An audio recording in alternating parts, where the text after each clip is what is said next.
The Retro Lounge is a look back into the archives of the Recruiters Lounge podcast with Jim Stroud and Karen Mattinen.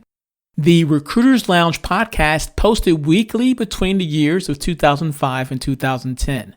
With energy, wit, and opposite points of view, Jim Stroud and Karen Mattinen discussed, debated, and squabbled like children over HR issues that affected the workplace and society overall for the benefit of all who would listen. This episode of the Recruiters Lounge originally aired October 30th, 2006. The title then was Podcast, Does Your Employer Own You? And this is the original description. Jim Stroud and Karen Mattinen yak some more on a hodgepodge of topics. Here are some of the highlights. Is it ethical to recruit 6-year-old strippers? When will recruiter dolls hit the marketplace? Shout out to Job Syntax. What's wrong with my calling your company and recruiting all of your people? Jim Stroud sings, and it is a terrible thing. Does your company own you? If so, how far can they go in protecting their investment? Fake schools, the diplomas they sell, and how to spot them. The cons of recruiting from blogs. Jim digs video resumes, but Karen poo-poos them. Karen shouts, "Attention resume writers, objectives are evil." And Jim says, the best shows on television are on my DVR. Tune in to hear what we talked about way back in October 30th, 2006, right after this special message. Recruitment marketing, as compared to maybe employer branding, is all about getting your message and your story in front of the right audience. It's a lot to manage, and what Proactive Talent does for our clients is we help centralize, so you have one partner, one vendor to help you manage all those relationships. And not only that, we help you track the effectiveness of every media dollar you spend on hiring, so that you know in real time that you're getting the greatest ROI for your marketing investment to attract great talent into your company. We help our clients with recruitment marketing in a couple ways. One is in recruitment marketing strategy. And with that, we really take the time to help you build the right strategy, and then we get mutual approval on that strategy before you spend a single dime. The other way we do this is through our agency of record service. This is a partnership with you where we're able to reach out to publishers on your behalf to negotiate better pricing, to execute on media campaigns, and really act as an extension of your team. Some of the benefits that our clients have seen working with Proactive Talent's recruitment marketing services is an overall reduction of 30% cost per applicant. That's really significant. It's showing that we're able to leverage great technology, programmatic, and we're also flexible and scalable. We're platform agnostic. We're always going to use whatever the greatest and latest technology is, whatever the best platforms are to help create efficiencies in your media purchasing so that you're always on the cutting edge. For more information on Proactive Talent, visit them online at proactivetalent.com or click the link in the podcast description. Radio Talent. Innovative audio on demand. Hi, I'm Jim Stroud. Welcome to the Recruiters Lounge. The Recruiters Lounge is a podcast of news, interviews, and commentary on the recruiting industry, and it was designed with you in mind. So sit back, relax, and enjoy your time in the Recruiters Lounge. Whenever I'm on the phone with my good friend Karen Mattinen, I always wish I had a tape recorder going, because we get into so many interesting topics, especially when it comes to recruiting, and especially when it comes to ethics in recruiting.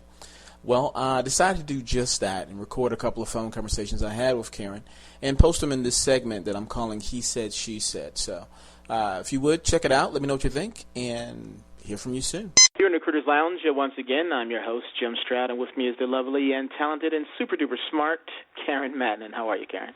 Hi, Jim. How are you doing? Thanks for having me on again. No problem. I had to call you when I read this article. It's so bizarre. I'm about to put it on my blog in a second here, but let me just sort of read off to you. The title of the article I saw, and it's really a news story, says UK supermarket chain recruiting the strippers of tomorrow. And I thought that the word recruiting was stuck out to me, but when I read the context of the article, I thought it was a gag, but it was really true.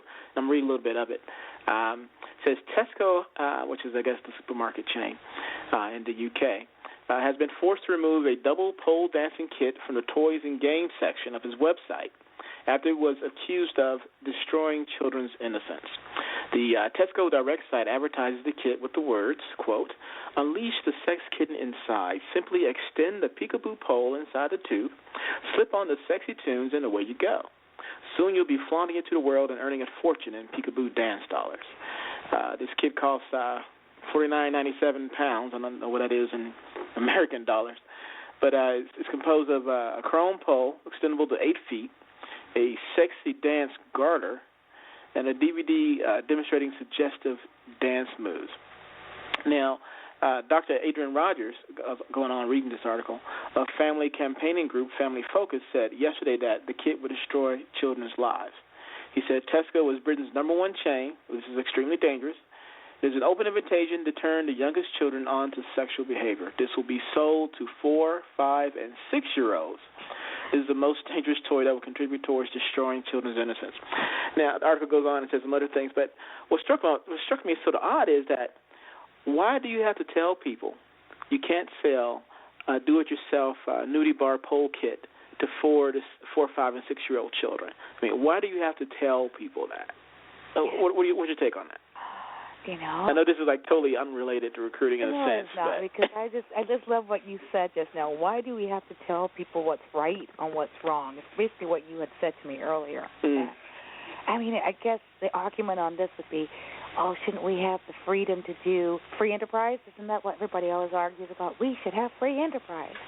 You know, that's what America is made up about: freedom of speech, freedom of rights, freedom of this, freedom of that. And I guess that's what that's supposed to be about. It's all free enterprise, isn't it? Let's go ahead and contaminate our kids. Well, I think you got to put the word responsibility in there somewhere. I mean, like freedom of speech or freedom of happiness, whatever. You got to be able to put the word responsible in there somewhere. Okay, you got to be responsible in how you do things. Okay, I mean, okay. Let's use that dreaded word that everybody hates: ethics. Didn't see that one coming. Okay, I'm going to say it again. Ethics, ethics, ethics, ethics. Everybody, I said it. Ethics. Okay? Right. What do I look at as ethics? Now, I've got a huge argument going on the Electronic Recruiters Exchange about getting the word ethics. Thank goodness this year it seems that there's a large stance of people who are saying we do want ethics. And there's a large stance. There's still a small number of people out there screaming and saying ethics are personal. They're subjective. They're objective. You know, there's a lot of ethicists out there saying we should be able to determine what ethics are because it's all personal. It's up to you. You should not have ethics in business or et cetera.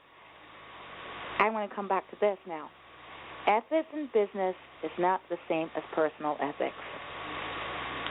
And yes, we do have a responsibility, not just to our business, but to the community.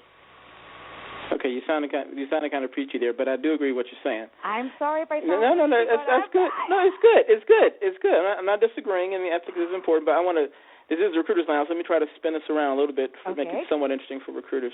Okay. Another thing that struck me as interesting about this is that this toy was promoting a particular industry. You know, not an industry that I would support, especially being a father now of a little girl. But it did bring to mind that you don't see this type of toy or product per se for the recruiting industry. Obviously. You know, now if we were to have a recruiting doll, what would it be like? You know, there was a recruiting doll out. I think Gretchen Ledgar from Job Syntax, was a great site, jobsyntax.com. She showed me this doll. I think Yahoo Hot Jobs had a promotional that had like a little Barbie and Ken doll recruiter set thing. It was really cool, and I sort of wanted it, but it was, you know, you had to be there at the career fair or wherever it was. They were giving it away, and you missed out on it. But wouldn't it be, it's sort of interesting if you could see that inside of a toy store, inside your local KB Toys or Walmart or whatever. But there's not really any marketing for the next generation of recruiters any kind of way. You know, you don't really see what do you want to be when you grow up, Johnny? I want to be a doctor, I want to be a lawyer, I want to be a recruiter. You don't hear that. I mean, what can we do to sort of... Well, let's go back to this ethics. Okay, I'm sorry. Okay. You strayed me off of ethics, because I was going to bring it to recruiting. Okay, well, really back into recruiting. Go ahead. Okay, let's bring it back to recruiting, okay? All right. And we're going to bring back to the recruiting dollar and center, okay? Okay, let's look at what you were just saying here. There is nobody who wants to grow up to be a recruiter. Kind of interesting because, considering how much money we make and et cetera, the fact is that recruiting is still today not looked completely as a part of the professional industry as it used to be.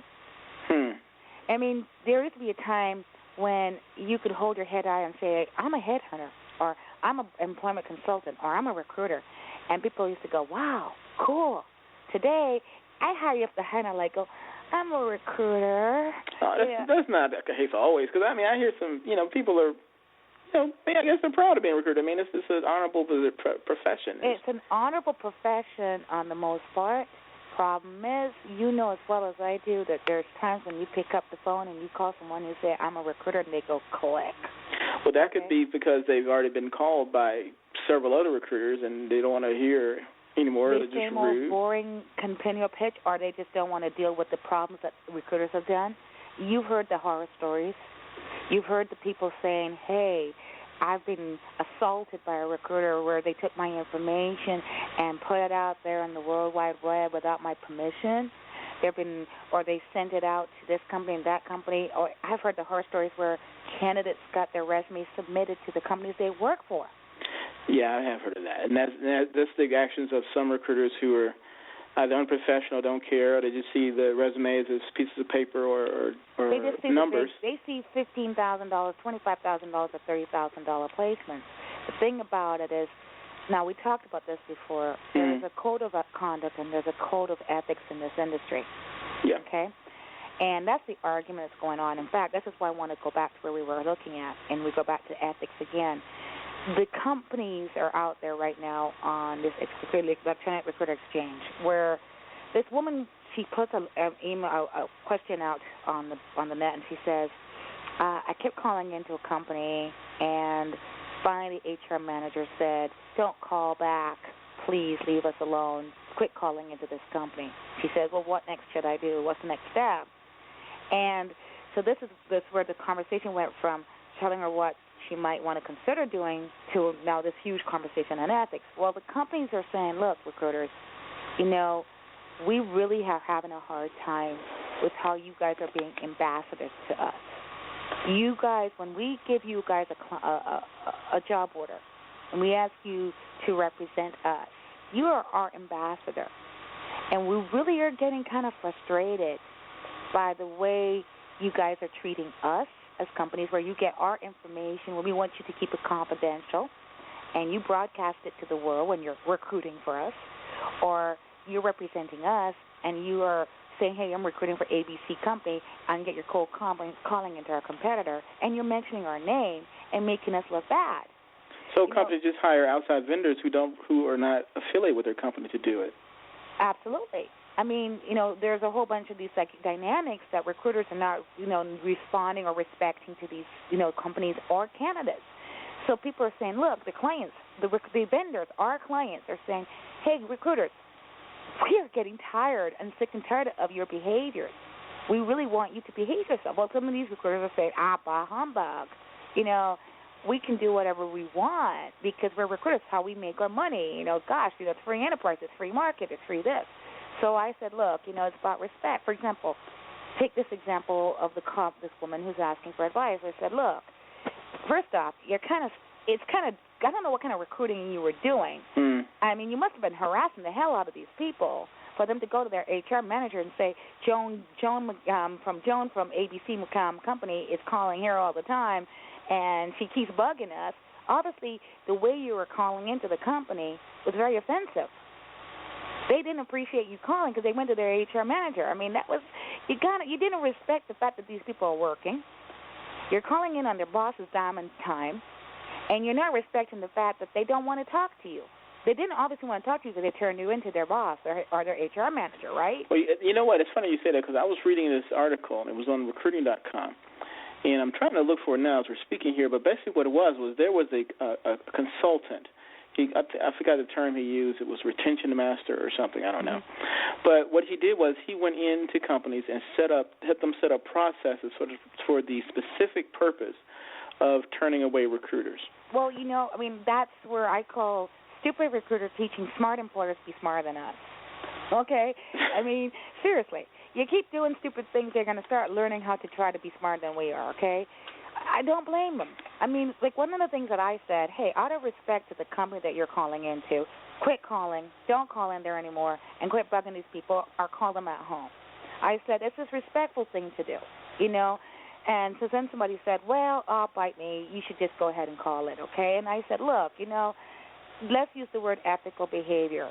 Okay, this may be considered unethical behavior. I'm not saying it is unethical, but it may be considered unethical behavior that you keep calling into a company and harassing people at work. And I said, let's look at this situation. It may not be illegal to do it because there's no do not call list right now, I believe, because I contacted the FCC and there's no do not call list at this current time from my feedback from them for businesses. But if we continue this behavior, we perpetuate this behavior, guess what? Guess what will happen? Eventually there will be a do not call list to companies. If they ask you to stop, you're going to have to stop. See, I keep saying if we keep doing stupid behavior, if we keep perpetuating behavior that people are going to be complained about, then laws will be created that will make our life difficult. I found the article I was talking about. It was actually was cited by Anthony Meany, who people who read recruiting.com recognize that name. And I'm going to read a few lines of it. His post was, "The headhunter's newest enemy, the anti-poaching consultant." And it says, meet Larry Benatai, I'm sorry if I'm totally ruined the guy's name. But Larry is the principal with San Francisco-based Human Resources and Organizational Efficiency Specialist, Consultants to Management Incorporated. Now, Larry is a former HR executive who now consults his clients around lost productivity. Big deal. Not a consultant, right? Well, pay attention to Larry because he wants to make our job being recruiters, a lot more difficult. See, Larry's area of specialty is productivity that companies lose through the activities of nasty headhunters. Things such as turnover in time spent going out on interviews, surfing job boards, or preparing resumes, which is, if done on company time, can result in lost productivity. Larry and his ilk are part of a new wave of anti-poaching strategies that companies are employing in order to prevent employee turnover. Now, some of these methods can be as simple as having receptionists block calls from recruiters to having staff report any recruiting activities that they are subject to. Guess what? That's been going on forever, right? So if somebody wants to pay somebody to do that, to teach them how to do this, well, okay, that's kind of duh. But, actually, though, I remember reading that article and remember the responses. People call these companies hypocritical for doing this because they themselves are going ahead and recruiting themselves. Wait a minute, so people will hire themselves out as anti-poaching consultants, for lack of a better word. Yeah. Train the company on different processes and strategies to keep other recruiters from calling on their people. While they themselves do it. While they themselves, they recruit the people that, say anti-poaching consultant works for company X. They'll train company X on how to do things so that their people won't get poached, but then they'll turn around and recruit right out of company X themselves? Pretty much. Okay, just for the record, we're not speaking. Okay, wait. Just for the record, we're not specifically speaking of this guy, Larry. No, we're not saying. No, I'm not talking about. Okay, no, sorry. I'm just want to put it out there. Let me rephrase that. Okay. That company A will pay Larry to go ahead and teach him how to not predatory recruit, and then they themselves will go ahead and recruit themselves. That's what the hypocrisy is, what the people were saying was hypocritical. And again, we're not speaking specifically of this Larry person. We're just No. Larry is not the one who's out there recruiting himself. No, I'm not saying that Larry's recruiting. I'm just saying company A is paying Larry to go ahead and teach them not to recruit. I mean, how not to be predatory hired, and yet then will turn around themselves. That company A themselves will go ahead and pay recruiters to recruit for them. Now, see, I've read some of this article, and one thing it did state was that some people were sort of laughing at these methods because, I think it's funny myself. Yeah, how can you stop? I mean, it's a free country. You can't block people from calling. But one thing the article did cite was that some companies convince some employers to turn into, for lack of a better word, narcs. And if I'm sitting in the cubicle down the hall, and I hear you talking to a recruiter, and I start reporting you, that I heard Karen was talking to a recruiter, Oh, and yeah. then they call into your office and call you. I mean, that's just puts you in a bad situation. I gotta say something like But some people are buying into that, according to this article. I agree with them. I mean, I'm sorry. If I'm a company and I've paid a tremendous amount of money to train you, educate you, and get you up to speed, also paid the recruiter to bring you on, do you honestly think that I'm not going to try to protect my investment? I mean, seriously. So you advocate people narking on each other? I advocate if I hear doing you, their best to go ahead and definitely maintain their investment. Okay, I'm going to ask you a question. Are you not going to narc on the guy who breaks into your neighbor's house? Yeah, sure will. Okay, well, I mean, but see. Well, okay, I'm a recruiter. I mean, hold on a second. I am not against somebody being offered a new job. Right. I am not against recruiters offering another person another job. Right. I am not against a person going in and saying, hey, this person needs to have this is a great opportunity. Let's go give this guy better health insurances, more money, whatever, okay? I'm not against that. But I also think there's a time and a place. You don't want to do it on the boss's time, on the boss's dime.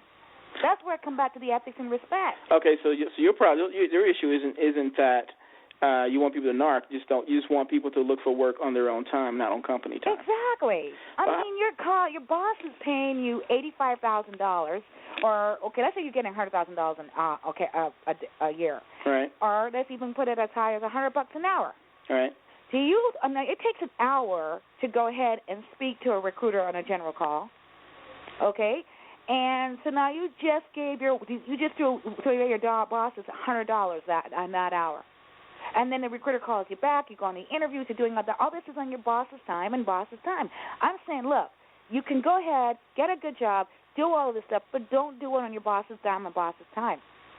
All right, so what if a recruiter calls and the person says, look, this isn't a good time to talk. Can I get a number and call you right back? Fantastic. And they call you later on at home or something. That's right. That's how I do it. When I get a great candidate's name, hey, listen, I got your name. I don't want to do this in your boss's time. I don't want to do this in your boss's time. Give me another number to call you. Okay, now say that happens. But then I'm still overhear that, and I interpret that as being a recruiter just called you. And I didn't hear you say, I'm working, don't bother me. I heard you say, call me later. All you did, no, really. So should I wait? Should I go to the employer and say, ooh, a recruiter just called Karen? So how would you know that? Because all you did is give me a telephone number and a number. That's it.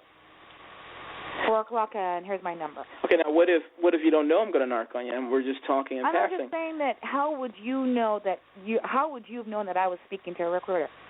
I wouldn't, but what if you told me? And then I went ahead and stabbed you in the back. And I stabbed you in the back and said, Gary, talking to the recruiter. She's talking to the recruiter. Again, then the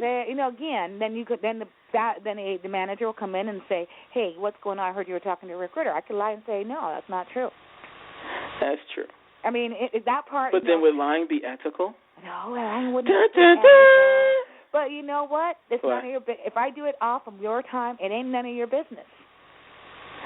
That's if I'm true. doing it office work time, that's your business. If it ain't, but if I'm doing it on my personal time, it ain't your business. Well, let me ask you this then: how far would you go to protect your investment, as you say? Now, I know some companies, as a general rule, they do a little peekaboo on emails. Which is, practice. Oh, hell okay, yeah. now, let me ask you this. What if they started just arbitrarily monitoring the telephone calls, which I know some companies do? They do, and they have the right. And it's been proven that they have the right. It's been proven that they have a right to just pick up the phone and eavesdrop on what you're saying? Oh, hell yes. Really?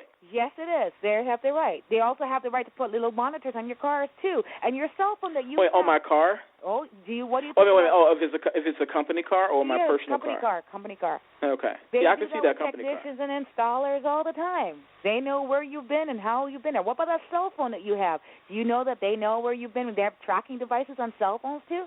So they know where you've been naughty or nice, so it'll be good for goodness sake? Exactly. You're on my time. You're on my dime. I'm watching what my investment is. I'm not saying it's completely right. To me, it is kind of a big brotherish, okay? Very much so. So you're saying that once you assign an offer letter, you have the company brand on your behind there, and they own you. People, I love this. When people laugh, I laugh so hard when people say companies don't own you. Companies don't own people? Really? They own your thoughts, intellectual property. Try to leave a company that you're at and go work for another company and take that idea to that company. And not when you had the idea in your head while you were working at Company A, and gave it to Company B, see what happens to you. Well, that's why you sign these little pieces of paper before and after. Exactly. The thing about it is, the moment you sign that contract, non-disclosure, non-compete, intellectual property, all that stuff, the moment you sign that contract, yes, they own you. They do own you. But you you can't get angry at them because nobody put a gun to your head to sign that contract. You chose to sign that contract because you chose to want to work there. So if anyone is listening and they're feeling confined by their employer because of this, I guess the best advice is start your own business? No, because they can still come after you for that, too. I mean, seriously. I mean, the fact is, if you just got to realize, there's kind of things, let's go back to ethics again. It's called respect. Respect of your boss, respect of other people's time, respect of standards, respect of just respect in general. To me, I look at ethics. R-E-S-P-E-C-T. Exactly. Tell me what you mean to. That's right. I look at ethics as respect. Oh, that was a bad song. No, it is. Okay. I'll be on American Idol next week. Go ahead. I look at ethics in business. Now, I'm not talking about personal ethics. I'm talking about business ethics. Business ethics in every country is pretty much the same. It's that handshake. When you put that handshake and you got a contract that you sign, it's not literally it's a verbal contract, or you understand what a contract is. I could have a contract in America, send it to China, and they'll understand what the legalese on that is, okay? I mean, contracts and business ethics is like business contract. It's a standard. It's something that commitment. It's a verbal commitment to say, I uphold to these types of standards in business. Let me switch gears a little bit. You don't like the word ethics. Okay. No. Hey, I like the word ethics. I'm an ethical guy. Ethics, so go ahead. No, because I know sometimes you get a little passionate, which is good. Okay. Which is good. Brings out the fire in you. I am called the Queen of Ethics. The ethics queen. Right? The ethics queen. That's good. Not a bad thing. You could be known for worse, but I won't put your business in the street. Go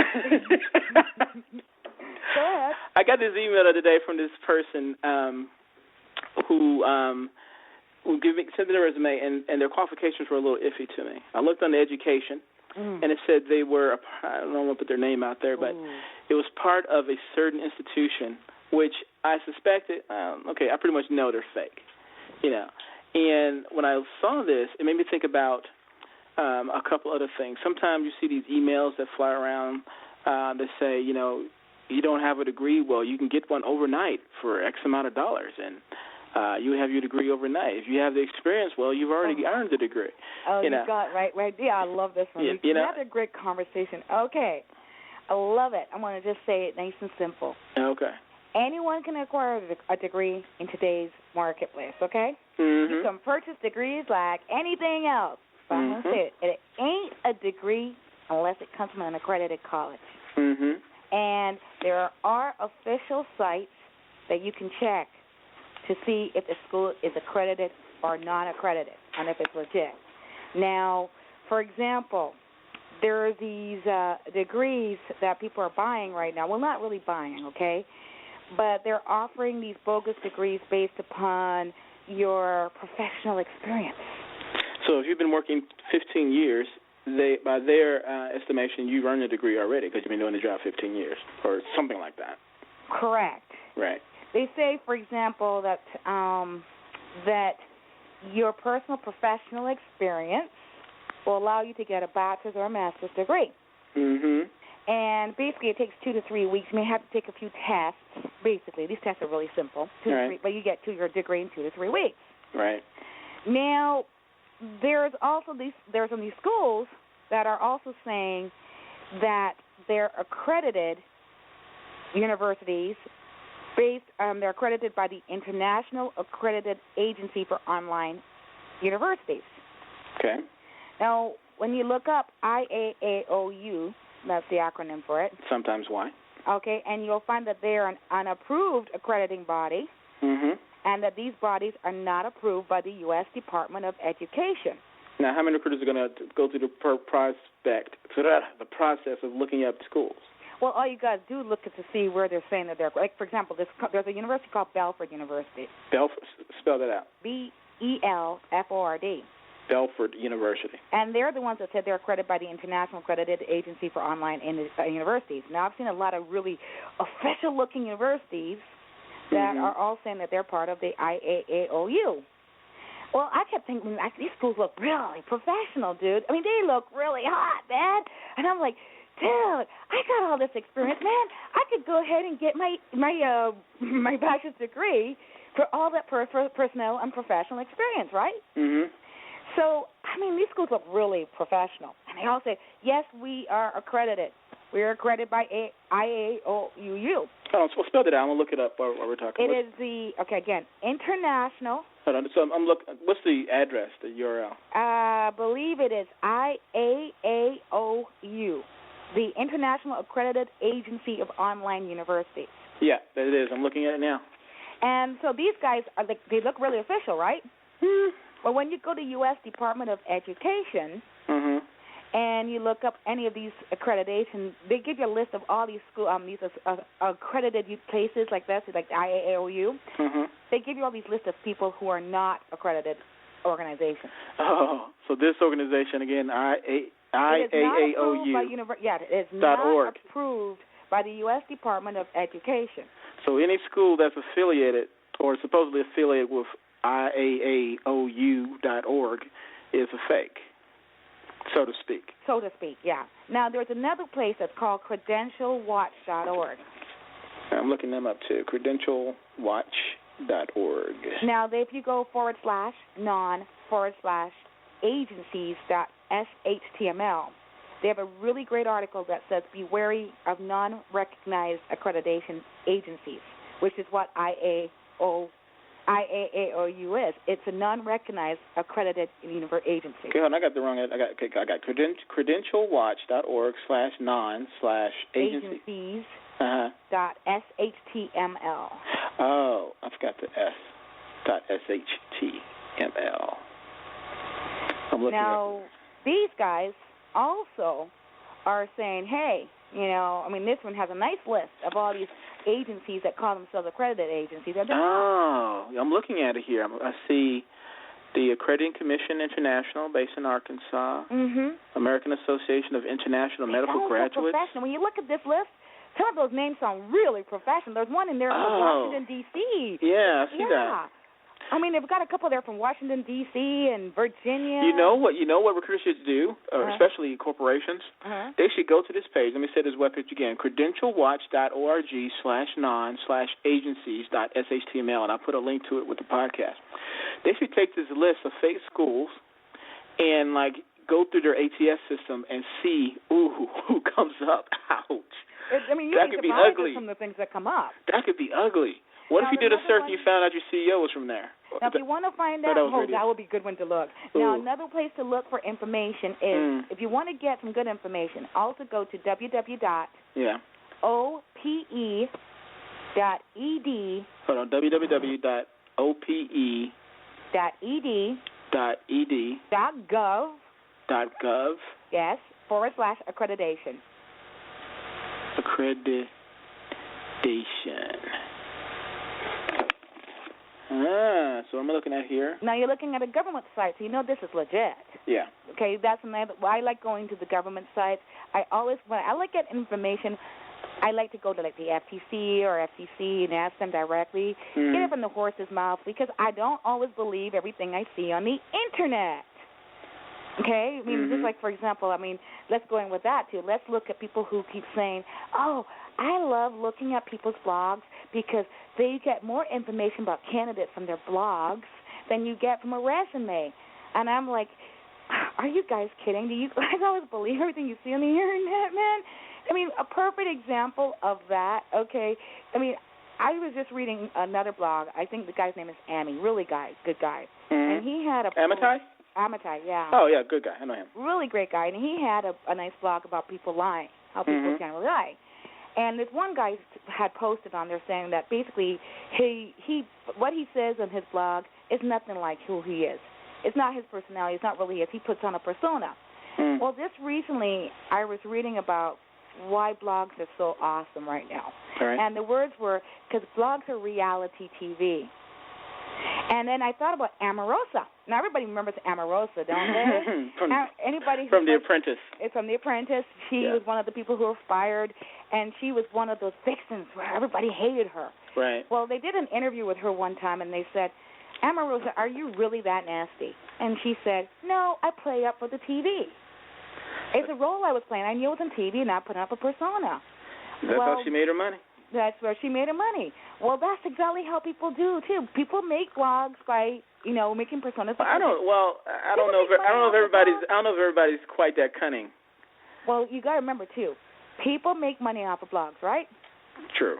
And what creates more money for a blog? Controversy. So sometimes the person might go ahead and just create chaos and anarchy just so that they could create more controversy so they can get more people coming to their blog. Of course, that could work against you, like in the case of Alex Vayner, the guy who made the fake video. Oh, yeah. Exactly. He caused quite a stir for himself. He sure did. The fact that he's also going into a very interesting industry, financial, conservative, very highly conservative. I think he can shoot that chance goodbye now. Yeah, he did. For somebody to want to take a chance on somebody like that, people are getting some really strange advice on the Internet. I see, where did this guy get the idea of doing a blog and a video and sending it out to something as such a conservative industry? Actually, that's actually it's a trend that's picking up. A lot of people are posting their videos of themselves to sort of get ahead of other candidates in that way. I know of companies that promote that and are doing pretty well by that, and some that are doing it legitimately and are getting very positive results. Yeah, again, let's go back. It comes down to the industry you're in. Alex going into something as highly in banking and financial, that's not going to cut it. For the legal industry, and then, working for one of those high executive Wall Street type firms, it ain't going to cut it. So if someone is like, say they're in journalism and they want to be the anchor person. So it makes sense for them to have a video resume because that's basically what you're going to see on CNN or whatever. You'd want to do that to show, hey, look at me, look what I can do. Look at how I can do this. Look at me, Mama, Or in advertising, you want to show some kind of work that you've done in advertising. That's a great idea. So if it's in the arts or entertainment division, then that's sort of, you see that as being acceptable. But if you're looking for work outside of that kind of arena, that's still too broad of a brush. We can't just get a big broad paintbrush and start painting outside the lines and saying this is it. It's going to come down to a lot of industries. It's kind of like also the resume. Some resumes are okay to be 2 pages long. Some are better to be 1 page long. And there are some industries where you should have 6 to 10 pages long a resume. Okay? Alex Vayner's resume was 11 pages. Well, but depending on what you're looking for. I'm telling you right now, some lawyers will want to have about, a couple pages with some briefs that they've done, okay? Well, if you're a lawyer, you expect it to have 11 pages of anything. Exactly.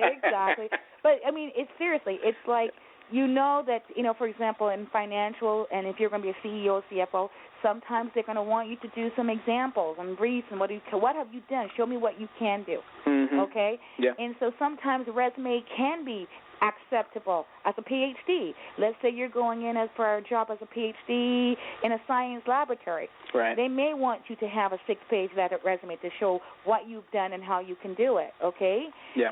Now, but if you're going to be a technician and you've only had 1 job, do you really need a 2-page resume? No. Exactly. So when I hear people say to people, oh, you should have this resume, you should have this on your resume, you have to have this, it comes down to industry. There's so much generic stuff out there that I keep seeing people reading, and I'm going, oh, my gosh. I work in an industry that's called heating, ventilation, and air conditioning, but I deal with from technicians all the way to C-level. That's where all the glamour jobs are. The C-level? HVAC. Oh, yeah, right. There you go. Okay, I was going to say, what? Ooh, the heating, ventilation. Oh, it rocks. Go. But, when I look at resumes, some people will ask me, I'll see some resumes, and a guy may have cut his resume down to 1.5 pages because he was advised by a recruiter or he paid someone, and they told him, only put this on this resume, only have this on this resume, only have this on this resume. And I'm like, no. You can't do that in this industry. You are, for example, I need to see quantitative. I need to see qualitative. I need to see what you've saved, what you haven't saved. I need to see how many people you've managed, how many people you didn't manage. You need to give me everything, and it needs to be nice bullet points, and I need to be able to read it really fast. And by the way, I need to know the kind of projects you've worked on. So if you can give me a project list, that's even fantastic, because that's the type of job you're working in. So that speaks to, I guess, to resume writers who prepare resumes for their clients. Whoever picks a resume writer, you pick someone who's worked with a particular industry. Like if I'm a resume writer, and I should be able to say I've written so many for the HVAC industry, so you should go with me if that's the industry you're in. Is that what I'm picking up from you? Or? I'm just saying that if you're a resume writer, kind of know the industries that you're writing for. Okay. Understand what your client is dealing in, because you can't just say one resume fits all. It's not like one shoe fits all. You can't do that. You know, you've got to be able to say, look, we need to use this type of format, because some formats for the person with job history that's a job jumper, you can't use the same format that you can use with a person who's got a solid job history. Right. You want to make sure that you're working with that person and you understand where they're coming from, where they've been, and what they need to show and express to that client, to the company, when they're looking for the job. And then also they should have more than one job, more than one resume. I've got people who are branch managers, but who are also sales managers. And I always tell them, have two separate resumes. And by the way, take away the objective. Do not have an objective in your resume. Objective is evil. Oh, those are the most worst things. Because I had one candidate, he said on his resume, he wanted to be a vice president. And he had been a vice president, too. And the client, because they saw that, even though he was willing to become a general manager, okay, it pigeonholed himself to only that particular role. He pigeonholed himself only to that. Right. The person who says, I want to be a sales manager, but he could be a general manager because he had P&L experience, etc. These people see that first, and they go, next. People read managers. Well, they don't want to read, for one. They want to see exactly what they want to see. Exactly. We got to remember, managers read your resumes in less than 30 seconds. All right, if that long. If that long. You got 30 seconds to prove who you are. So make sure when you write $35,000 or $35 million or whatever, make sure that word 35 sticks out as a 3-5. Don't spell it out. Yeah. Always put numbers. Okay, how did we get to here? But anyways, well, this is a complete circle. Yeah, we've gone all over the place. And you know what? I think I'm going to have to step out the lounge for a minute now, because I got some interesting things in my DVR. I got Lost, and I got Heroes. And Heroes is a new show, and it's like one of my favorite shows, man. So you gotta go watch Heroes now. I love Heroes. Whoever is unaware of Heroes, go check it out. It is one of the best shows on television. Okay, well, you're 3 hours ahead of me, so I guess you could tell me what happened. I won't have to watch. Well, it came on already. It comes on twice. It comes on Monday on ABC, and then it comes on Thursday on the Sci-Fi Channel. And I move around, and I stay pretty busy. So one thing I love about having a DVR is that I can watch it when I want. So this is my night to catch up on Lost and Heroes and The Office. I would love to see what the title of this is going to be. This is one of the most interesting. I think this is probably one of the best ones we've had, probably. This is one of the best ones we've had, because this is really good. Okay, well, cool. This is a hodgepodge of recruiting. And, yes, you got me off of ethics several times. Okay. Oh, you noticed that. Okay, you know what? But I'm going to close with something, okay? Okay. I am going to say something. And this is written by John Gibson, AAPG ethics leader. Do I need to put some music on in the background? Oh, no, that's okay. Okay. He says, basically, ethics ultimately is self-regulation. Imposed regulation is law. So in our industry, when we don't self-regulate, we create laws. And if you wait to teach a person ethics when they're in college, you've waited too long. Education alone can't make a person ethical, but ethics can be an outgrowth of, and demonstrate itself as responsible decision making. That was beautiful, and that's how we're going to close the lounge. I had to do this because I'm sorry. No, that was really good. There we go. Ethics movement today, okay? No, that's good. That was good. I really appreciate you saying that. So if you have any questions, let me just throw this last little bit in here for people who are still listening at this point. If you have any questions or show ideas for the Recruiters Lounge, give me a buzz. You can reach me at Jim Stroud, that's JimStroud, at jimstroud.com. And you can address it either myself or to Karen, and we'll address it here on the show as well. Also notice that on the blog post where this podcast is, there's a link to where you can click it, like you do any other link, and it'll take you to a spot where you can leave an audio message. And if you decide to leave us an audio message, we may play it on the next Recruiters Lounge. So if all hearts and minds are clear, Karen, want to say anything else before we go? No, I had fun today. Okay, it was good for me, too. Yeah, it was cool. It was Pershing. It was very Pershing for me. See you next time on the Recruiters Lounge. Bye-bye. Well, that's it for this show. You've been a wonderful audience. If you like what you heard, love what you heard, or just plain hate what you just heard, let me know. Your feedback matters. You can reach me through my website at jimstroud.com/podcast. That's JimStroud.com/podcast. So until next time, I'm Jim Stroud, and you're not. Radio talent zoo. Innovative audio on demand. And so this ends this edition of the Retro Lounge, home of classic episodes of the Recruiters Lounge podcast. If you haven't already, subscribe now so you don't miss a future episode. Okay? Cool. Until next time, bye-bye.